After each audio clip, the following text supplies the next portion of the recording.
Всем чао, это Джорджо, канал «В погоне за стадио». Вещаю сегодня из Еревана и смогу посетить сразу два матча чемпионата Армении. Погнали! Актер подошел, сказал, что нельзя здесь стоять. Самый прикол, что вот моя арендованная машина, вот стадион, вот автобус команды Урарту.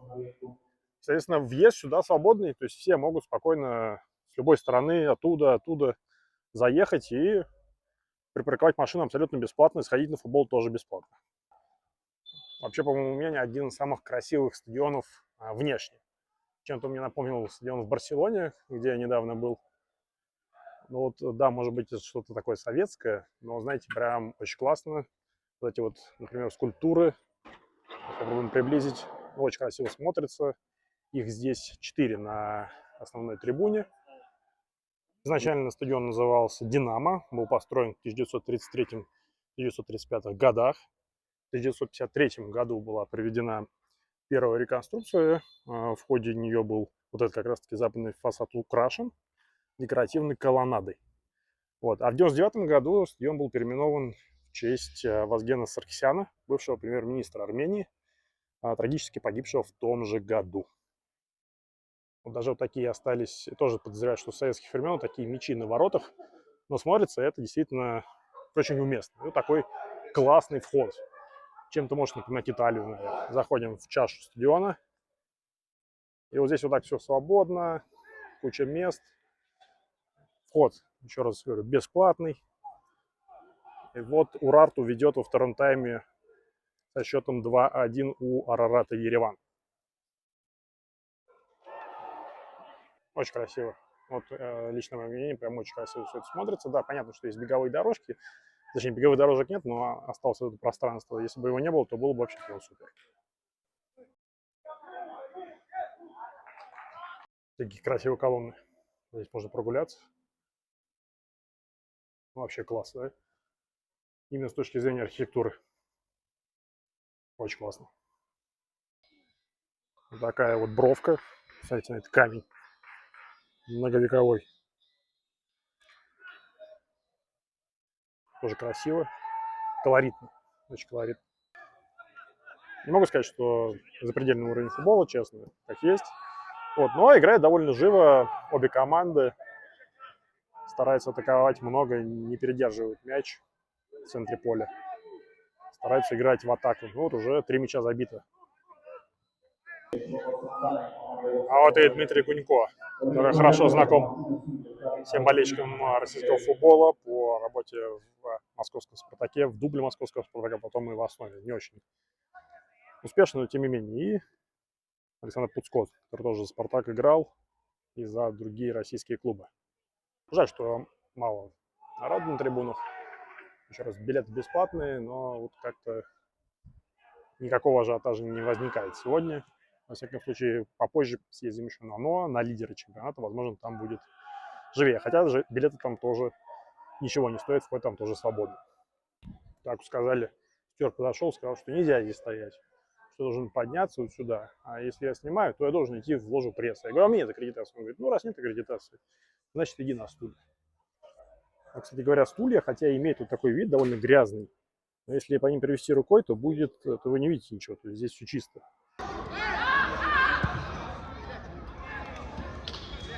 Часто видите, как футболисты играют вместо разминки с детьми.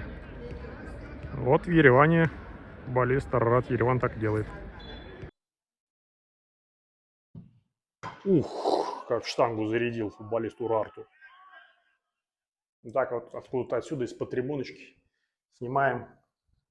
Первый матч посетили, сейчас прыгнем в машину и спокойненько доедем, где-то минут за 40, возьмем кофе, доедем минут за 40 до стадиона НОА. Находится, кстати, НОА, стадион домашний не в Ереване, а в городе, если я не ошибаюсь, Абовян. Чем мне понравился очень стадион Вазгена Саркисяна, помимо того, что он просто красивый, классный, и на него приятно смотреть, это то, что это стадион, цельная конструкция. Я вот в Италии часто жалуюсь, что стадионы называют, там, знаете, одну трибуну около футбольного поля или там, несколько разных трибун, как в Комо, например, или в Эмполе и так далее. А вот здесь вот, видите, вот эта центральная трибуна, вот эта трибуна заворотная. и вот между ними нет никакого разделения, да, очень красивый переход идет такой. Давайте попробуем показать этот переход с этой стороны, он прямо здорово смотрится. То есть вот здесь прямая стена, и она потом вот так вот красиво уходит в овал за ворот. Вот это цельный, понятный стадион, который можно реально назвать полноценной ареной.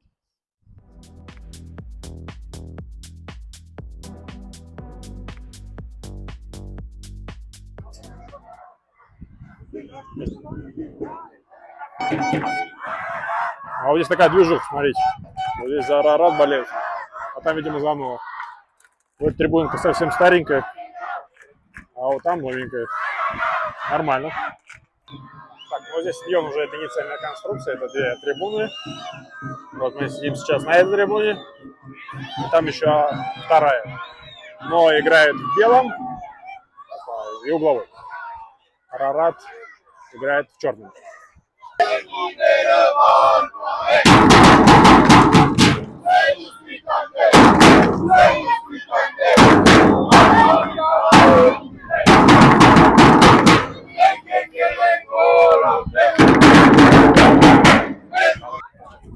Вот так вот можно готовиться на трибуне без каких-либо ограничений. Оп, отлично. Я сегодня попал к фанатам выездным. Арарат, Армения. Со мной сегодня Сергей, заводящий и барабанщик трибуны. Сергей, приятно познакомиться. Расскажи, пожалуйста, чуть-чуть про ваш вообще движ. Ну что, получается, нам уже лет 6. Мы с 19 года ходим постоянно на нашу команду, не пропускаем, в принципе, матчи вообще. То есть в итоге у нас почти каждый сезон получается золотой сезон. Круто, спасибо большое. Золотой сезон, то есть почему так получается? Ты мне начал уже... Смотри, потому что Армения на самом деле штука не очень легкая. У нас там 33 тура, из них как минимум половина падает в рабочий день, в рабочий час. У нас большинство ребят, собственно, работающие. И ради этого прощать работу, но это очень сложная штука. Я понимаю, да. Понимаешь, поэтому в целом мы обычно стараемся делать так, чтобы не как-то фан-движение все-таки являлось на матче. Даже если это один человек, два человека. Хоть кто-нибудь, да, чтобы... То есть у нас был опыт ехать 200 километров в понедельник в 2 часа дня. Офигеть. Это было 4 из наших, но это произошло. Это похоже на какую-то третью лигу Италии. Вот я езжу по всем странам, по Италии живу, да, это похоже на третью лигу. Ставит вообще ужасное время. То есть сейчас немного получше стало, потому что клубы реально начали жаловаться. Клубы жалуются. Потому что мы жалуемся клубам, клубы жалуются уже с Федерацией футбола. Это не смешно, чувак. Согласен. Типа финал Кубка в четверг. Нормальное время? Суперкубок во вторник. Ладно, в 7, но извини. У нас типа что, пробки? Да, я заметил уже. Рабочий день заканчивается в 6, а не в 5. Но это очень сложно организовать. Слушай, это круто. Публика собирается по второй тайм. Это круто. Ну, хотя бы, да, в любом случае матч пробит, образно говоря, да. Ну, извини. Не, нормально.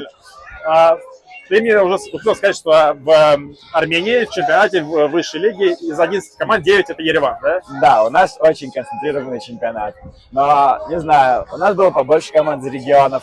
У нас была команда Лора из Ванадзора, это самый крупный город, закрылась команда. Давай немного про вашу команду, Арарат Армения. Ты уже успел мне сказать, что она молодая тоже, относительно молодая. Да, команде 7 годиков всего лишь. Всего лишь 7 лет, и уже вы успели что-то выиграть? Или пока еще? Мы много чего выиграли, на самом деле история такая, не знаю, насколько ты сам смотрел.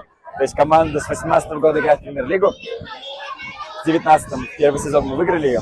Круто, сразу. В 20-м защитили. Круто. И после этого больше не становились вообще за 5 лет. Ты СНО или что? Нет, смотри, по-разному. На самом деле у нас 20, 21, 22, 23, 24, 25 – это 5 разных чемпионов. Как в Италии. Пюник просто в разные годы становился чемпионом 2 раза, но не подряд. Я понял. И все. То есть там мы, потом Алашкерт, потом Пюник, потом Урарту, Пюник, вот сейчас снова стали чемпионами. Понял. У нас очень динамичный чемпионат, потому что каждый год он меняется на 180 градусов. Пюник стал чемпионом в прошлом году, сейчас они на 5-м месте. Нет, они на 4-м, по-моему. они еле-еле попали в Еврокубки. Наша команда в 20-м стала чемпионом, в 21-м попали на 5-е место и Еврокубки. Слушай, это прикольно, это такая, получается, конкуренция нормальная, такая здоровая, Это на да? самом деле просто говорит о том, что футбол на самом деле мало. То есть больше решают нефутбольные факторы. Все, я понял. Очень много решают нефутбольные факторы, чувак. Давай чуть про вот фанатизм, да, и непосредственно не только про вас, а вообще в принципе. Много ли вообще гоняет, помимо вот вашей движухи, да, много ли вообще народа гоняют, вот так же, как вы, тоже стараются там пробивать матчи или все на Нет, низкую? ситуация очень грустная. То есть, если брать чисто фанатские движения, всего лишь два на данный момент. Это мы, это фанаты Финика, центр 18. Вот и все. Даже чуть облили. Да. У нас вот, типа 11 команд, всего два фан-движения. Средняя посещаемость футбола в Армении типа 100 человек на матч, наверное. То есть сегодня это можно назвать типа аншлагом. Знаешь? Вот это вот называется аншлаг. Ну, это потому что играют лидеры, правильно? Но Нет, играют... это потому что очень много детей. С этой стороны очень много детей. С той стороны, то есть, понимаете, это не зритель, который, сегодня играть типа Новосар от Армении, я пойду посмотрю. Нет, это просто называется, их привезли, детей привезли, а мы приперлись сами из Еревана, да. Понял. Это не очень далеко, скажем так. Да, У нас самый далекий выезд 120 километров. Но я считаю чудно. 2 часа на машине. Да, согласен. То есть, получается, из 11 клубов 2 фан-движения. И так всегда было или... Нет, вот условный Урарту у них, в принципе, фан-движение оно есть, просто, получается, они очень пассивные сейчас, не знаю. Да, я был до этого на их матчах. Свои дела у ребят, то есть фан-движение есть, оно не распускалось, и, в принципе, они ходили на матчи всегда. Но что-то не хватает, да? Вот, у того же Шияка из Гюмри есть официальное фан-движение, но, типа, обычно у них ни барабана нет, ничего нет, иногда с барабанами являются, но там с флагами.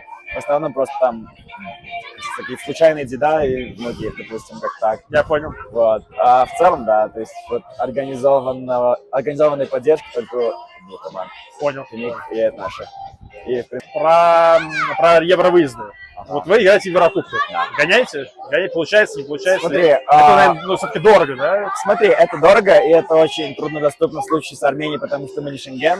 То есть вам нужно получать визу. В УЕФА в основном мы играем командами из Шенген-зоны. Да. Но вот, например, мы попадали на албанцев, у нас безвизовая Албания, на Молдову попадали, Зимбру играли. Мы ездили на путевку, нам организовывала команда, между прочим. То есть у них был чартер, и, условно, вместе, получается, команды. вести воздух — это хуже, чем вести фанатов. Ну, логично, тем более, когда тебя поддержат на стадионе. Конечно, естественно. И очень было смешно, потому что вот в Албании нас было 5 всего лишь. Так. А у соперников не было болельщиков вообще. Вообще? Да ладно. В итоге там просто орали 5 мужиков. Получается, у вас был домашний матч. Просто 5 мужиков из Армении орали весь матч. И мы победили. А вы еще и выиграли. Матч закончился 4-4, по пенальти мы прошли. Блин, ну это же вообще фантастика. Это очень круто. Какие эмоции были? Очень круто. Я не знаю, вот у нас ребята были, типа, с сердцем проблемы были под конец матча уже. Я представляю. Инсульт, инфаркт, все подряд. И Интер с Барселоной недавно. Уже в прошлом году у нас ребята за свои деньги полностью, за свои финансы гоняли в Молдову. То есть это сложно, это труднодоступно, но да, у нас опыт есть, мы стараемся. Круто, очень круто. Очень ждем, когда в Шенген-зону попадем. Будет намного легче. Ну, логично, понятно. Насколько команда и фанаты вообще близки? У нас связь очень тесная, на самом деле. То есть у нас есть свое местечко в Ереване, где мы собираемся как фанаты. И к нам частенько, там, допустим, раз в месяц наградывают футболисты. Круто. То есть они реально приезжают и вообще держим связь, они приезжают к нам, мы там фифу покатаем, может, не знаю, в пинг-понг сыграем. Я завидую сейчас. Пиво не пьем, но, знаешь, футболисты, здоровый образ жизни, все такое. Понятно. Мы пьем, они смотрят. Ну да, типа, у нас с футболистами у нас коммуникация, и с администрацией команды мы стараемся что-то совместно делать, мероприятия какие-то устраивать. И команда старается нас поддерживать морально, да не только морально, потому что мы часто берем на себя очень большие вещи, там, не знаю, какие-то гигантские перформансы, акции делаем, и команда нам старается помогать, там, не знаю, крышку заказать, может, не знаю, стадион пронести туда-сюда. У нас, типа, так, не знаю, неформально, да, у нас был опыт даже, типа, они фаера таскали на стадион. Да ладно? О! Да, это можно запикать, типа, в эфире. Это наши методы. Это реально классно. Это очень смешная история. Когда футболисты помогают фанату пройти пиротехнику, это вообще уникально, мне кажется. В Албании я читал, там доктор пронес фаер на стадион, да, вставали, что типа, было такое. есть история. Круто. У нас связь очень тесная. Круто. Ты, соответственно, болеешь за Арарат Армении, получается, все 7 лет. Смотри, Получается, я армянским футболом, в принципе, интересовался стал в 2019 году. То есть фан-движение уже было полгодика, я к ним присоединился вот так. Окей. То есть, по факту, да, с первого дня, так сказать. Окей, самый запоминающийся матч, вот, я болел за Локомотив, у меня понятно чемпионство в 2018 году, понятно. Да. У тебя? Это, на самом деле, наверное, первый матч, на который я пошел с фан-движением, потому что это была Лига Европы, квалификация, плей-офф. Так, с кем играли? Люксембургский Дуделанж. Да, знаю, конечно. И история была такая. После того, как мы первый раз стали чемпионами в первый сезон, мы еще стали первой армянской командой, которая вышла в плей-офф Лиги Европы. Это история вот, прям. Типа первый матч, мы играем против Дуделанжа, и вот наши забивают первый, потом во втором тайме Дуделанж сравнивает, и наши забивают на 94-й минуте и выигрывают матч. Вообще, огонь. Вот это мой самый запоминающийся день, и это, в принципе, первый день с фан-движением. Еще я, получается, второй чемпионство успел. Во время короны было. Все было пустое. Мы были вне стадиона, то есть буквально, представь, если бы мы оттуда смотрели матч, Ага, я понял. с того холма. И вот, типа... И вы все поддерживали, правильно? Мы поддерживали, у нас барабан, у нас пиротехника, у нас было все, у нас наши флаги, все, барабаны. И, типа, команда выигрывает, и они берут кубок и просто типа, к нам бегут. Блин, ну прям на холм. Ну, там, или там образно. не холм, это Аванская академия, я не знаю, там было или нет, Не было. Академия футбола. Там, типа, вот ворота и асфальт просто вот я понял. метров 200, И наверное. они побежали с Они берут кубок, и они идут там, и типа, отвечаем вместе. Там класс, все, ну, колорит вообще. ограничения, Огонь. вообще всем все равно. Ну, понятно, слушай, это кубок. год. Ну, отмечать, ну как в смысле? Чемпионство, это было очень-очень запоминающе. Круто. Так, чуть история стадиона. Это городской стадион города Абовян. Также он здесь, как стадион имени Вагна Тумасяна. Расположен город примерно в 16 километрах к северу от Еревана. В 2022 году МО провел масштабную реконструкцию, чтобы он соответствовал стандартам УЕФА и ФИФА. Ну, соответственно, здесь, если я правильно понимаю, можно играть матчи Еврокубков. Сегодня НО играет с командой Рарат Армения, но это уже чемпион в нынешнем сезоне. Это, кстати, их первое чемпионство. До этого были серебряными призерами трижды. Выиграли Кубок Армении и Суперкубок Армении. Ну а самое главное, что в текущем сезоне они вошли в историю как первый клуб Армении, прошедший все 4 раунда квалификации Лиги конференции УЕФА. Да, и, соответственно, смогли сыграть в групповом этапе.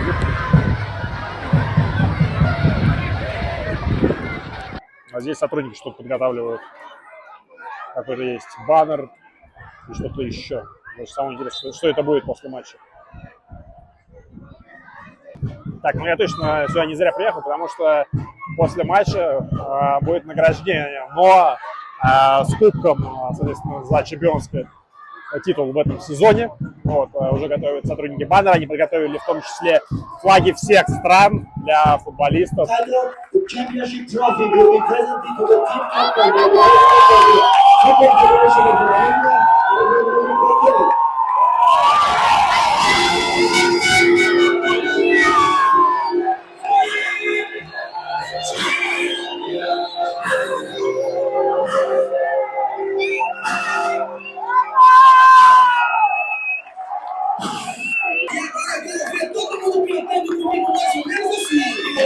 Итак, сегодня посетили два матча. Чемпионат Армении, посетили такой довольно скучненький матч. Первый был на классный стадион республиканский. И посетили вот этот матч, где была классная игра, где было много моментов с обеих сторон. И мы увидели самое прикольное, мы увидели чемпионский дубль, то есть мы увидели вручение кубка. Но молодой клуб, это первый раз в истории, когда они выигрывают чемпионство. И это их первый дубль, что тоже круто. Мы попали, соответственно, на историю, а попасть в историю всегда классно. Что это можно добавить? Да? Вот мы видим, как реагируют дети на футболистов. Это круто, движуха такая, музыка и все такое. Еще, как видите, новый микрофон, так что пишите по этому поводу комментарии. Надеюсь, что это действительно сыграло классную роль, да, что меня слышно теперь гораздо лучше. Ну и по традиции, любой день, который есть футбол, это не время для того, чтобы сидеть дома. С вами был Джорджо, канал «Спокойной заставки». Обязательно подписывайтесь, ставьте лайки и все такое. Чао!